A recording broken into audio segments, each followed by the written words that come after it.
right.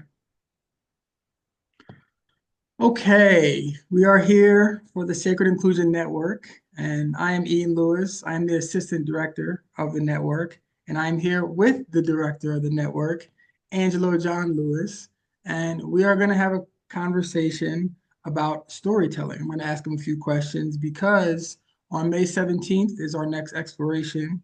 The topic is storytelling. And yeah, so we're having a little conversation and see what Angelo got cooking up for us.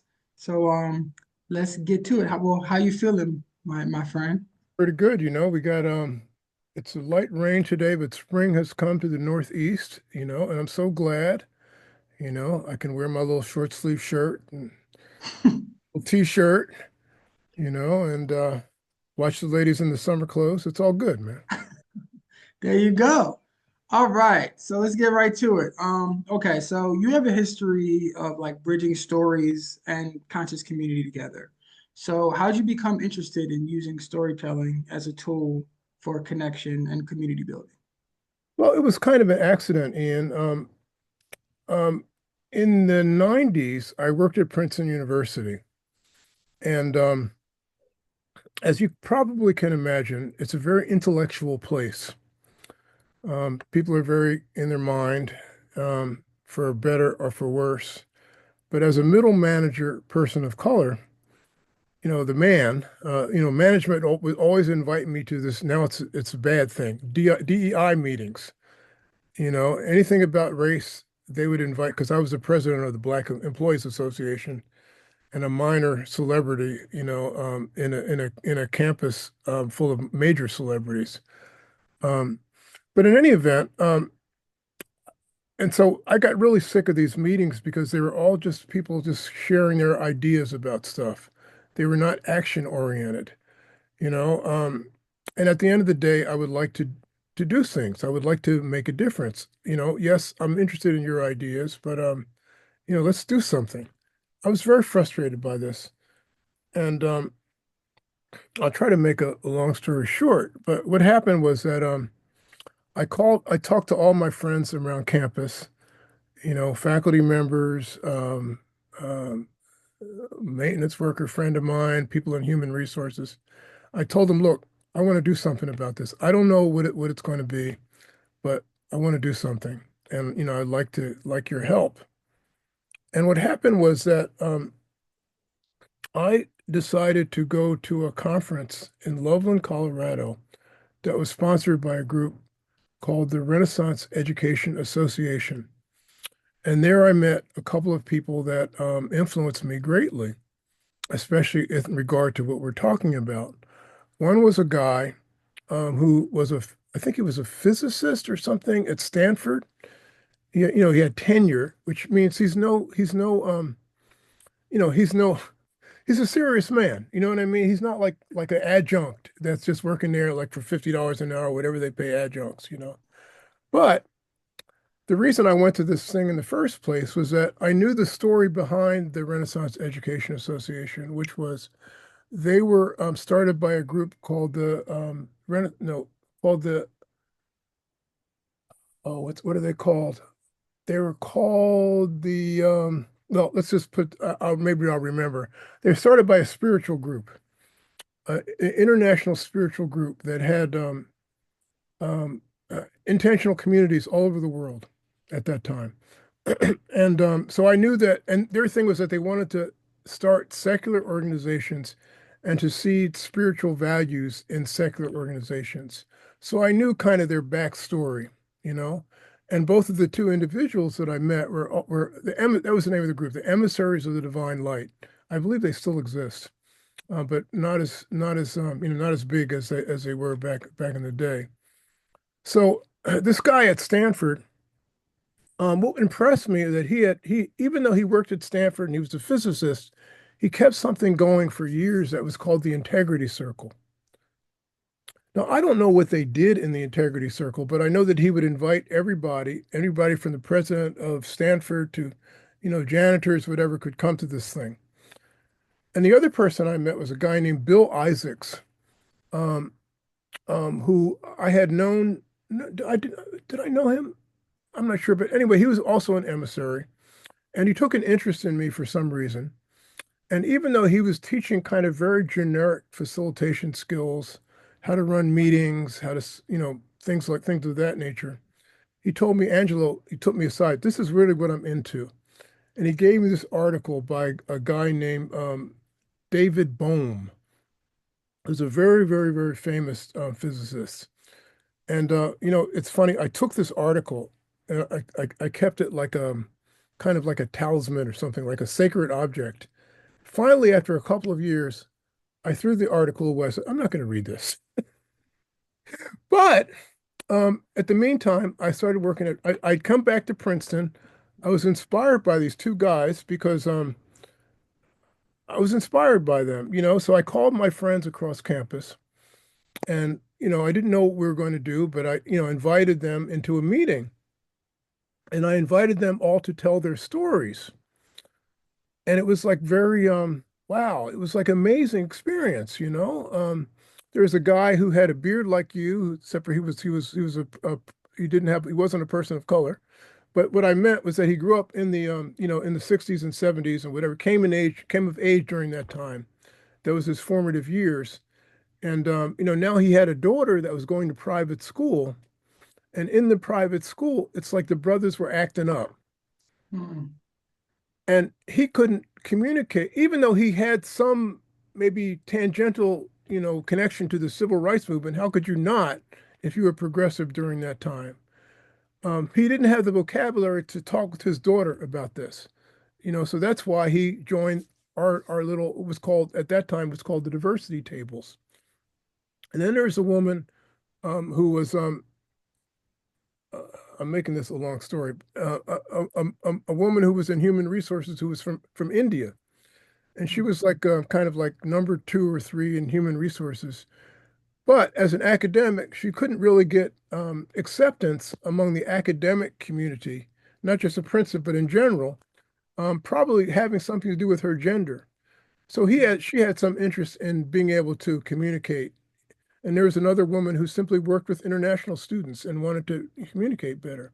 So in any event, the story thing became a central element of what we call the diversity table, which I've since renamed dialogue circles, and has since been renamed, or a version of that is called sacred conversations, which I believe you know about. Um, and in the process of doing that, I kind of realized that story was like the essential thing that was making this thing work, and it's so beautiful. People just sharing their stories. They didn't necessarily know each other very well, but a motto that emerged out of that I've used, which is called exchanging stories builds common ground. And I believe it. I don't know if there's anything else that does it quite as well as story. That's a long-winded answer to your question. Cool. Thank you for sharing that. So, the theme I'm getting is kind of bridging the gaps between people, like you said, building common ground. So tell me more about how like storytelling does bridge the gap between people from different backgrounds and different Well, there's a perspectives from lot of your stuff on experience. the internet that's kind of similar. It's not really the same, but it shows you the power of story. And basically, I forget, there's like maybe it was a beer company or something, but they would just bring people from different backgrounds together, and they didn't really, and ordinarily these people would not be able to even communicate because they would put each other in silos. Mm, But after a kind of a series of kind of structured conversations between these people over a series, they realized they had a lot in common, more than they would have known otherwise. Because, the way it is, especially in the United States and maybe in other places now, people are in these silos. They don't really communicate to one another. And yes, we may have like deep differences in terms of our politics or in terms of our way of viewing at the world, but we're still human beings, you learn that, I learned that when I had a son, I would not know any of these people at all. I would never talk to them, but we had kids the same age, so we would like hang out at the playground and this, that, and the other thing, telling stories or whatever, and it's just a marvelous way of building bridges between people. I agree with you on that. So let's talk about the upcoming expiration. It's May 17th, Saturday, 11 a.m. Eastern Time. And we're going to be participating in something that you've called dialogue circles, or maybe we've graduated to sacred conversations. Tell me about these, Well, whatever you want to call them. um, I'm happy to talk about the event, but I would prefer to talk about dialogue a little more because people might watch this YouTube video and they say, "Well, shit, I'm not coming to this because it's past." Uh, Mm, but okay, anyway, so, yeah. So anyway, ask me some questions about dialogue, and we'll get to that towards the end. well, what would you like to share about dialogue specifically? That it sounds like you got something that you'd like to share. Well, um, certain people know that there is a thing called dialogue, and probably the most popular form of dialogue around the world is something that which is very influenced by this fellow that I mentioned earlier, David Bohm, Bohmian dialogue. And then on the other end of the continuum, there's something called story circles, I think, story circles. And as a sort of a quasi-professional in the dialogue field, I'm aware of these other kinds of things, and I kind of like put them on a continuum in terms of their differences, I'll say. So classic Bohmian dialogue, one of the things that unites them all is that they all have ground rules um, to encourage dialogue as opposed to debate. Um, Mm, one of which is simple, just respect the speaker. And I could talk about ground rules a little bit more. They all have certain things in common. That's one of the things that they do. They build a kind of a container for I'll call sacred conversation or for conversation to happen um, that is respectful and involves listening. Now, the Bohmian dialogue people, um, all that they do, I don't want to say all that they do, but the major thing is that they do the ground rules. They have different ground rules. Ideally, ground rules can emerge from a group over time. You don't have to like impose them on people. People decide what the ground, but that's like pure, you could call that pure dialogue in a sense. So over a period of time, a kind of third force develops between a group. So third force means it's sort a kind of like a living biosphere, something, which creates sacred space, I'll call it. So that's on one end of the continuum. The other end of the continuum is something called story circles. I might have a book around here. Um, I'm not going to be able to find it, but that's become somewhat popular in the United States. And the thing about that is that it involves kind of research. So let's say you were doing something that was around race or something. You might do some reading about race, before and I don't know during, but definitely before of it. And so it's more it involves that. And I think at least in the middle, at least from my point of view, is what I call the dialogue circle method, um, which essentially I've been doing since like 1996 or 97 or something like that. And like our ground rules, and I learned a lot from the other people doing dialogue, because at one point I had to give a practicum at the organizational development network conference, which is a kind of a big deal among organizational development folks. So since my job at Princeton was writing grants, I was very good at writing proposals and getting accepted. That was my job. What I didn't know that I had to write a paper about whatever I was going to present. And so because of that, I started looking around and seeing what forms of, if there was a thing called dialogue, and what forms of dialogue existed. And that's where I learned that this guy, Bill Isaacs, whom I mentioned that I had met in Colorado, was kind of a pioneer in dialogue. He'd written maybe, I would say, the the one or two good books about it. A lot of them is just like saying the same thing over and over again. But in any event, he had done dialogue among at MIT among like labor and workers, and is very very involved in dialogue. Um, so in any event, so we all use different norms or ground rules, and the typical ground rule would be something like respect the speaker, honor the learning, Um, the one that's distinct about dialogue circles is speak from experience. In other words, we don't want to hear what you've learned or what you studied about in Princeton or whatever. We want to hear from your own experience as to what's going on, you know, and a facilitator of dialogue will gently encourage that kind of rule to happen because people will go off into their own tangents about things, what they've learned or somebody told them. But there's something about speaking from the experience which is very authentic. People can feel the authenticity, and that motivates them to respond in kind. So yeah, so I was just saying that there are different forms of dialogue out there, and a lot of them are very worthwhile. I'm not going to trash any of them. I would say that the form of dialogue that I guess the originator of, it's probably more useful for like personal growth as opposed to workplace kind of stuff. Mm. For example, although it can be adapted, and I have adapted it to workplace kind of environments. The thing which the kind of the bridge between dialogue and what are we going to do next that's real is that in the debrief. And this is what I learned from the other dialogue people. So after we finished dialogue, we say, well, look, how do we do with our process? How do we do with our ground rules or our norms? And was there something that somebody said that around the content that you want to hear more of? And then then the next thing is like, what did we learn? What did we learn as individuals, and what did we learn as a group? And the group thing is more like if you've been around for a while, you've been with this particular group for a while. And then the thing, which is the bridge, is like, well, how does this apply to our work, or what we're going to do going forward? What can we do to use that?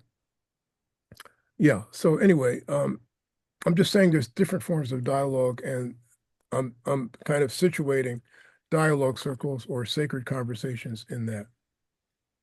Cool. Yeah, so, okay, I'll go with this one. For me, when I was like finally able to kind of share some of my deeper and vulnerable experiences, it was like a really powerful release, because people hold so much in, and finally I broke through, told my friends some deep stuff, and it was like a real big step in my mental health journey. Hmm. So from your experience, like talk about the benefits that someone can receive just, Yeah, sharing and listening to well, I others. just want to like latch on to what you just said because there's something about if you're facilitating dialogue, you have to be vulnerable yourself. Why would anybody want to tell their stories if you don't share yours first? So you've experienced that. You've experienced sort of the healing aspect of it for yourself. I think you can extend that to others because a lot of times we don't share our stories often. We keep them hidden. If we can create kind of a safe space where people feel empowered to be able to share their truth, that in itself is healing. I agree. Yes. Is there any like specific methods that I guess the dialogue circles have, or that's something that sets it apart that creates the safe and supportive environment so people can share these vulnerable stories? One of the things is if a group is going to be around for a long time, and maybe even if it's not, it's important to really spend some time on these ground rules and getting agreement on them before you start. So what does it mean to honor the speaker? What does it mean to focus on the learning? What does it mean to speak from experience? So that people can really understand what you're trying to do, the container that you're trying to create. And then from a facilitator's point of view, you have to be able to gently enforce them. A lot of the times when I've trained people, and I've trained people like, I don't know, I've trained probably like, I would guess maybe a couple of hundred people to do this in the National Multicultural Institute conference, for example, and other places as well. Um, People are reluctant to enforce the ground. They want to just let people talk because they don't want to interrupt anybody. No one wants to. Right. But your job is to hold the container space. And a lot of times you have extroverts which want to dominate the conversation. That's what their nature is. They talk, you know. So you want to remind these people gently, that there are other people that, you would like to hear from, you know. Cool. Yeah. And my last question is, which kind of aligns, is any like challenges or obstacles that specifically the participants might come up when it comes to sharing in this circle? Well, one is just natural shyness, Right. vulnerability, and your job as a facilitator is to help them feel that this is safe, which which makes it important to talk about confidentiality before you do it. You know, I think that's probably the major thing that I could think of is people being reluctant to share. But then again, if you're modeling that you're sharing, then that becomes less of an issue. Yeah, and I would imagine, it's easier within the community of people that you trust. And Yes. I think that's one really good thing about this sacred inclusion, what we're creating, is because, we have this community of people that, come every month, every other week, and that we really do trust and love. And obviously, we welcome anybody and everybody, but we have a very solid core, and that trust kind of emanates. So, Well, yeah, that's true, before, but I have to say that, I've done it with groups that are basically just getting together for the first time. Like I remember I did one with a group of people that were biracial, for example. And we did have something in common. We were all biracial, which is something what we don't talk about, generally speaking, with right, people that are of color and people that are not of color. And I've done it like in total workplace situations where people will let their guard down a little bit in this kind of context, but more so than they generally do. So that has like a kind of a ripple effect. I'll call it a healing effect in the workplace also. But yes, it's perhaps easier to do it with a group of people that you know. But it's interesting though. A lot of people that sometimes they have secrets too that they don't want to share. So it's of course. but yes, it's easier. Cool. Yeah, is there anything else before we talk about like what you have expected coming up for May 17th that you'd like to share? No, I think that's pretty much it. If people have questions about it, they can they can write me at Angelo at sacredinclusion.com and I'm happy to respond. I'd like to hear a little bit about what do you have planned? I guess we're just doing a dialogue circle or Well, first of all, people need to understand what dialogue is, first of all. And what I will do is I will create probably two prompts, two questions. I haven't decided what they are yet. Um, but I will say that the first question will be maybe more intense than others. And, depending on how many people show up, that will, that will, that will determine kind of what we do. Because if there's, it probably won't happen, but if there's 30 people that show up, that we need to do breakouts, and that creates a whole other dynamic, small groups and then large group. But if there's like a group of like maybe eight will all be together during this whole period. And hopefully people will get learn more about themselves. They'll have a sense as to how they can be better conversationalists, I'll call it. So they can do it whether they're doing formal dialogue or not, really doesn't matter.